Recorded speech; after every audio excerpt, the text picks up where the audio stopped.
Dear learners and listeners, Namaskar. I am Dr. Shweta and today we are going to talk about biological and cultural shaping of mind and behavior part 1. Let us discuss that how the biology as well as the culture helps in shaping of our mind and behavior. We often wonder that how do we behave in a variety of ways. We have seen that sometimes we feel very happy, but on the other times we feel sad. Similarly, sometimes we feel very confident, but the other times we feel nervous. It is very important to know that what is actually controlling our mind and behavior. The equipment with which we are born, which is the brain, nervous system and the sensory motor system, is central to the functioning of organism. We are able to work because of these systems in our body. But what was happening in the earlier times? Earlier, there was a belief that there is some inner spirit in all of us that is controlling our behavior. But today, we all know that our actions and body movements take place in an environment and are jointly determined by the socio-cultural environment and the nervous system. We are born in a culture which is already in existence, and our nervous system acts like an engine in the automobile that controls every movement and speed of the vehicle, that is our body and behavior. What are the objectives of today's program? At the end of today's program, you will be able to relate the connections between evolution, heredity and environment. As well as today, we are going to describe the structure and functions of cell and neuron. Evolution, heredity and environment. That is, how did we evolve?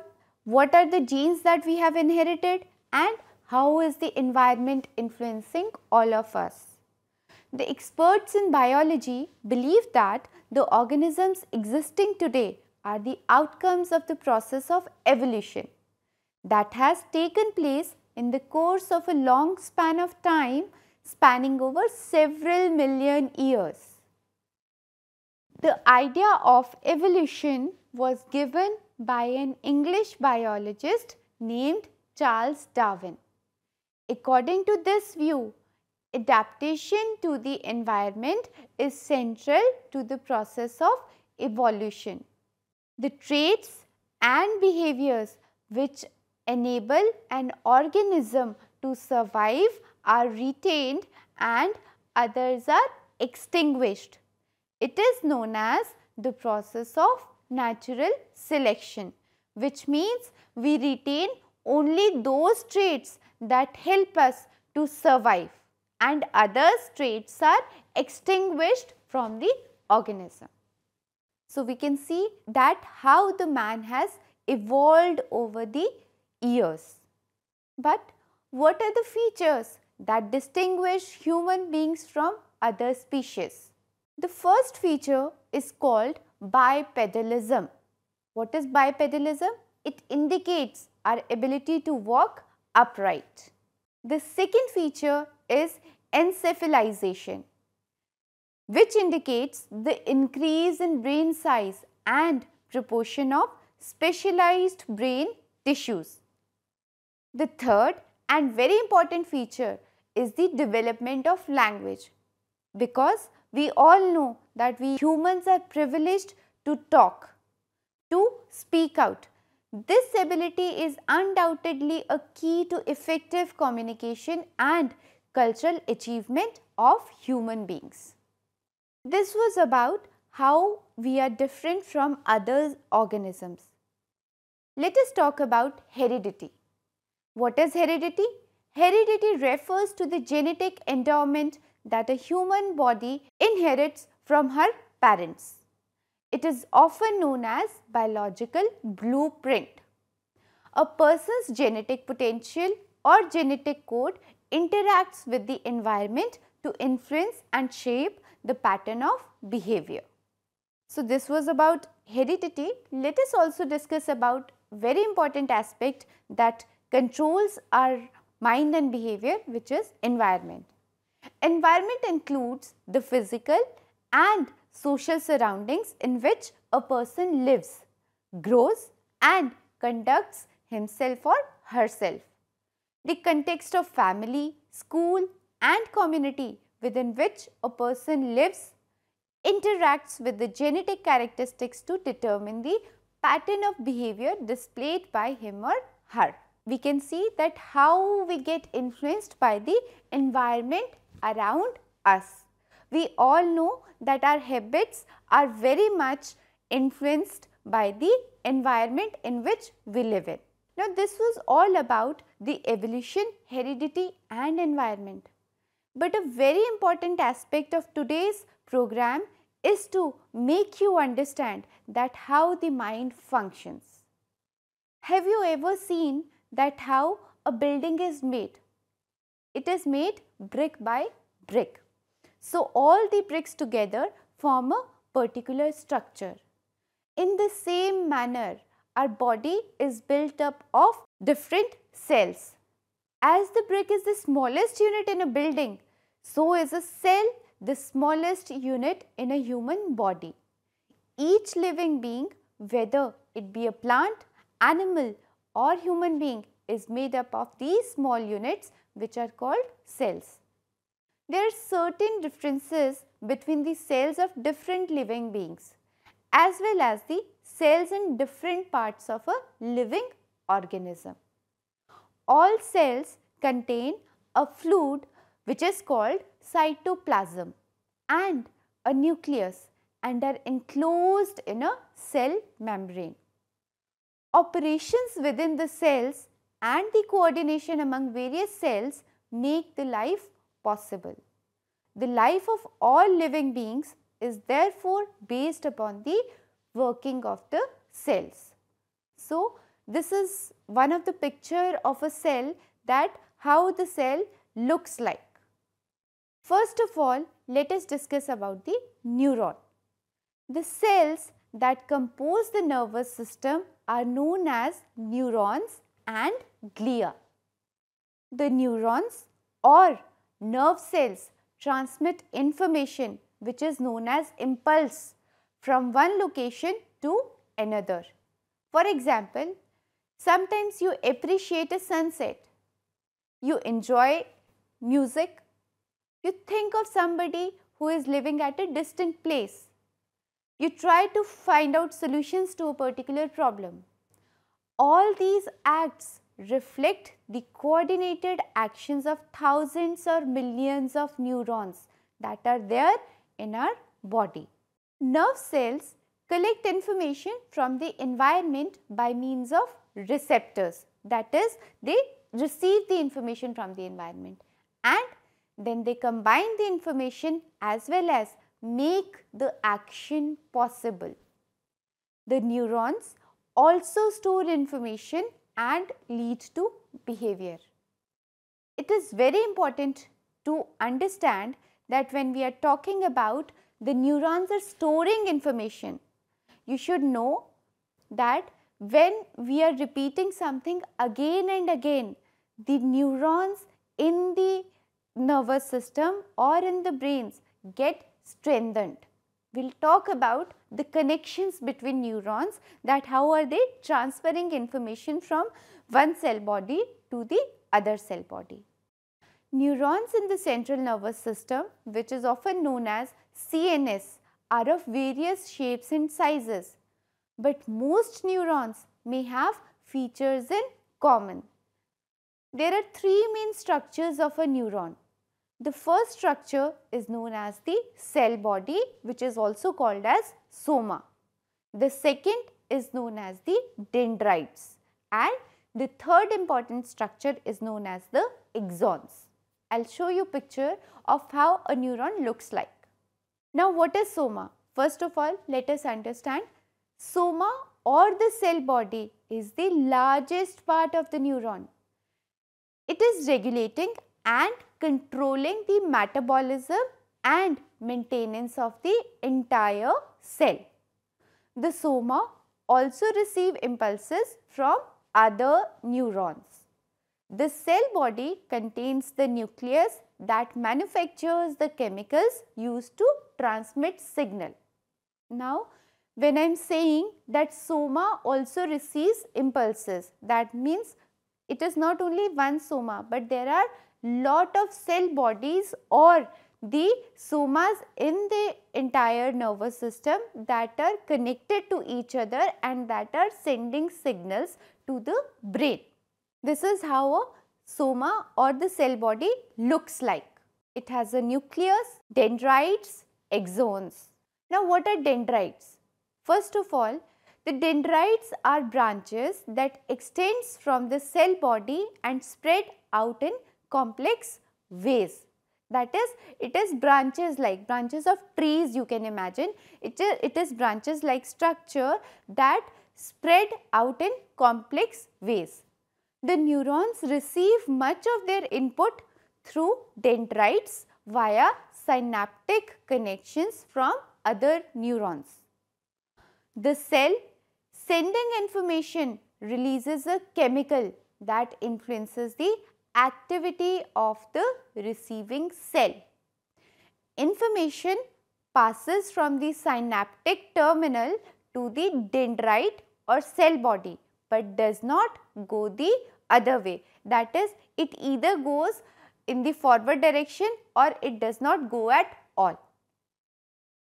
So, if you want to understand that how the cell functions, let us see first of all it is written that these are dendrites. I said that dendrites receive information from the environment and it is branch like structures. It is very clear that they are branch like structures. Inside it is nucleus. Now, what happens when these dendrites receive information from outside? This information travels along this yellow path.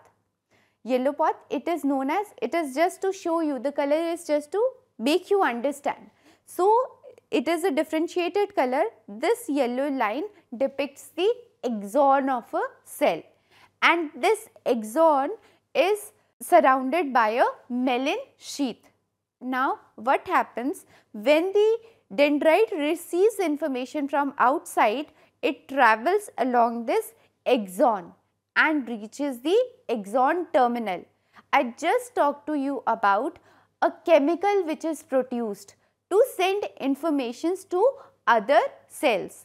So, the chemical is produced at the axon terminals. The axon is a long fiber that leads away from the cell body. You can see that it is leading away from the cell body is there and it is going in the forward direction. The axons send signals to the dendrites of the other cells, other neurons or to muscles and glands. The axons make neural pathways in the central nervous system. The axons are insulated by myelin sheath. Myelin sheath is made up of glial cell. Now, the nerve impulse, how does it carry information? And information is carried through a series of electrical impulses that travel from one neuron to another neuron. I just discussed that the cell receives information by means of dendrite. So, if you remember, the dendrite is receiving the information and it is travelling along the axon. So, it is an electric impulse that is going on and information is carried through a series of electrical impulses that travel from one neuron to another neuron. These are called nerve impulses. They are sent to the specific areas of the brain where sensation takes place. The axons or nerve fibers do not carry sensations like pain or cold. The sensations occur only when the information reaches the brain. For example, when you are looking at or when you are listening to this program, there is a sensation which is going on in your brain cells and you are able to understand only because the signal is reaching your brain. So, this is how a nerve impulse travels. We have already seen this diagram, that is, there is a dendrite, a cell body, it has a nucleus. Now, it is the information or the message is traveling along the axon. It is an electrical impulse and it is reaching at the axon terminals, and from these axon terminals it will make connections with the other cells. I am repeatedly talking about that the nerve impulse travels from one neuron to the another neuron. But how does this happen? This happens with the help of synapse. Let us understand how does synapse help in the transformation of information from one neuron to the another neuron. The region where impulses cross from one neuron to the other are called synapses. The synapses are junctions between the neurons, that is, the connections where two neurons meet. Through the gap at synapse, and that gap is known as synaptic cleft, signals are transmitted from one neuron to another neuron. The sending side of the synapse is axon terminal, whereas the receiving side of the synapses is the tips of the branching dendrites. The chemical substances that facilitate the transmission of the signals are called neurotransmitters. Let us understand that how does synapse help in the transformation of information from one neuron to another neuron with the help of this diagram. As I said that the sending side of the synapse is the axon terminal. So, that means if the yellow portion is one neuron and the green portion is another neuron, then the sending side of the synapse is the axon terminal and it is the axon terminal. And at the axon terminal there are certain sacs where neurotransmitters are filled in.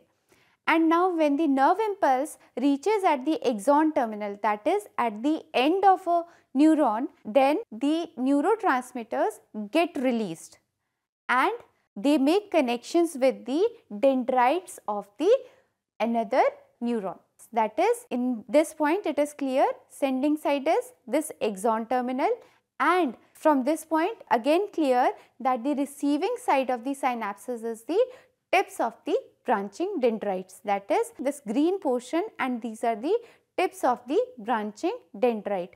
That means these signals are reaching here, and from here the neurotransmitter is getting released and it makes connection with the help of this gap, which is known as synaptic cleft, and it meets or it makes connections with the receiving side of the neuron, which is known as the dendrites, that is dendrites of the another neuron.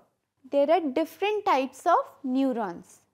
Depending upon the functions, the two major types of neurons are the receptor neurons and the second is the motor neurons. Now, as the name suggests, receptor neurons bring information, that is they receive information from the environment into the nervous system. Such information is brought through the senses. Another type of neurons is known as the motor neurons.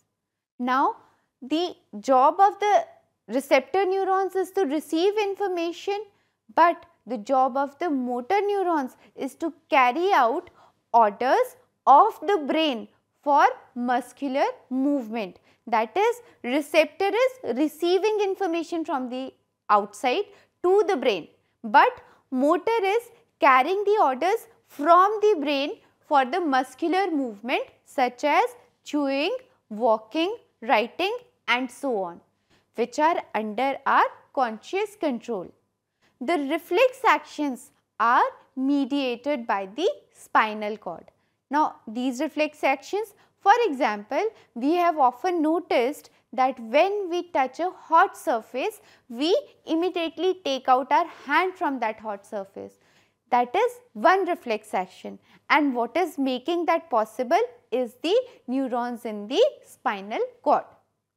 Breathing and eye blinking are involuntary actions, and these involuntary actions are controlled by the motor neurons. I hope today I have helped you in understanding that how we evolved, how the heredity influences us and the environment shapes our behavior, as well as how the nerve impulse sends information to the brain and receives command from the brain in order to control our behavior. This was all for today. Thank you. Hindustan के हर कोने में नौजवानों के पास प्रतिभा है, उन्हें अवसर चाहिए। NIOS देता रहा है युवाओं को अवसर आगे बढ़ने का। NIOS से पढ़ने वाले इन युवाओं ने किया है संस्थान को गौरवान्वित। दिव्यांगों ने बन के दिखाया है सबल और आत्मनिर्भर। NIOS के साथ आप भी जुड़िए NIOS के संग।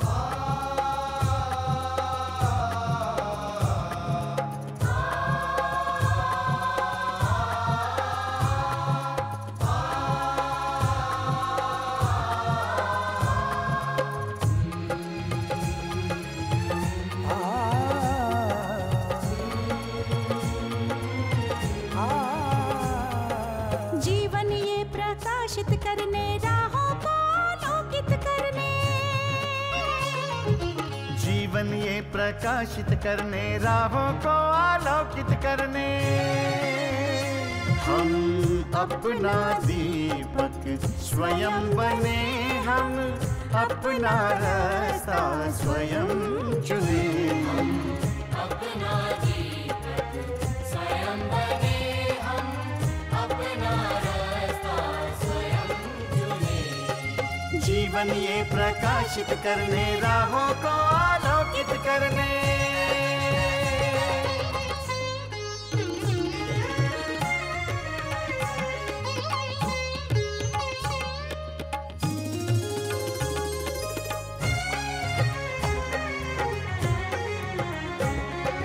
धन साधन समय की सीमा से विद्यालय जो मुक्त हो, धन साधन समय की सीमा से विद्यालय जो मुक्त हो। कभी पढ़े हम कहीं पढ़े, वे विषय की लोच से युक्त हो। कभी पढ़े हम कहीं पढ़े, वे विषय की लोच से युक्त हो। मित्रों हम उठे और जागे, मंजिल आने की ध्वनि सुने। हम अपना दीपक स्वयं बने, हम अपना रास्ता स्वयं चुने। जीवन ये प्रकाशित करने, राहों को आलोकित करने।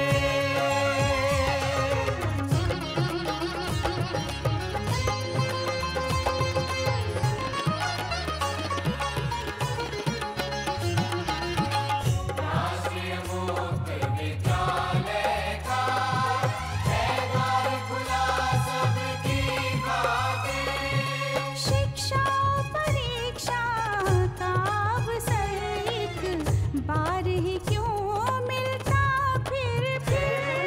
शिक्षा और परीक्षा का अवसर एक बार ही क्यों मिलता फिर।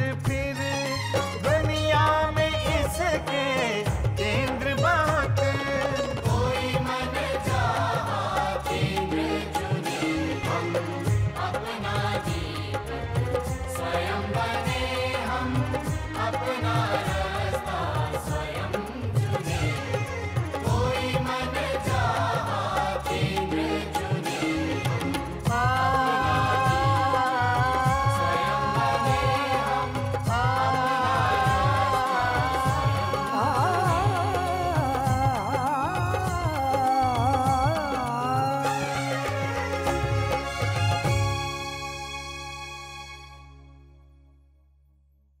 हिंदुस्तान के हर कोने में नौजवानों के पास प्रतिभा है, उन्हें अवसर चाहिए। NIOS देता रहा है युवाओं को अवसर आगे बढ़ने का। NIOS से पढ़ने वाले इन युवाओं ने किया है संस्थान को गौरवान्वित। दिव्यांगों ने बन के दिखाया है सबल और आत्मनिर्भर। NIOS के साथ आप भी जुड़िए NIOS के संग।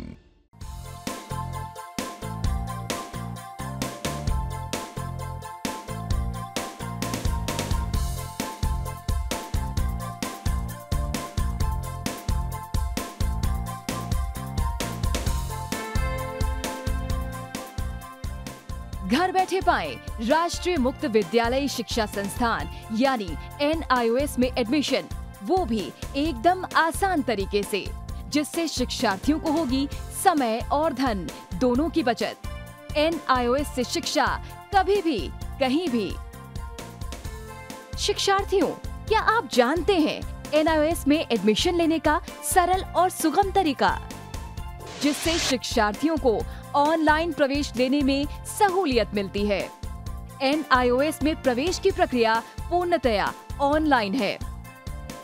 शिक्षार्थी घर बैठे इंटरनेट द्वारा प्रवेश के लिए सबसे पहले NIOS की वेबसाइट www.nios.ac.in पर लॉगिन करें।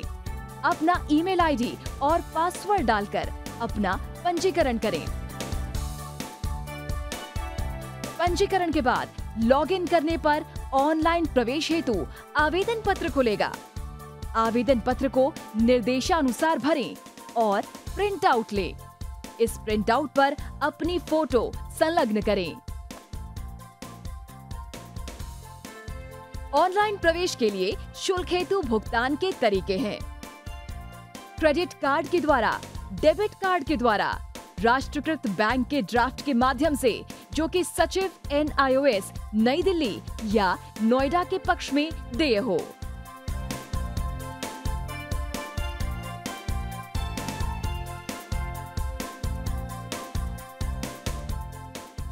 भरे हुए आवेदन पत्र के साथ साथ डिमांड ड्राफ्ट और संलग्न किए जाने वाले दस्तावेज हैं: जन्म रजिस्ट्रार के जिला कार्यालय से जारी जन्म प्रमाण पत्र की सत्यापित प्रति, जिसमें जन्म तिथि अंकित हो, पिछले विद्यालय से प्राप्त विद्यालय छोड़ने का प्रमाण पत्र, जिसमें आवेदक की जन्म तिथि लिखी हो। प्रवेश फॉर्म का प्रिंट आउट NIOS के संबद्ध क्षेत्रीय केंद्रों पर 10 दिनों में पहुंच जाना चाहिए, अन्यथा उचित दस्तावेज न लगे होने पर आवेदन फॉर्म रद्द किया जा सकता है। प्रवेश प्रक्रिया की पुष्टि होने के बाद शिक्षार्थियों को परिचय पत्र व अध्ययन सामग्री डाक द्वारा तुरंत पहुंचाई जाती है। ऑनलाइन प्रवेश एक बहुत ही सुगम और सुविधाजनक प्रवेश प्रणाली है। Online on time for safe and secure admission. Hindustan के हर कोने में नौजवानों के पास प्रतिभा है, उन्हें अवसर चाहिए। NIOS देता रहा है युवाओं को अवसर आगे बढ़ने का। NIOS से पढ़ने वाले इन युवाओं ने किया है संस्थान को गौरवान्वित। दिव्यांगों ने बन के दिखाया है सबल और आत्मनिर्भर। NIOS के साथ आप भी जुड़िए NIOS के संग।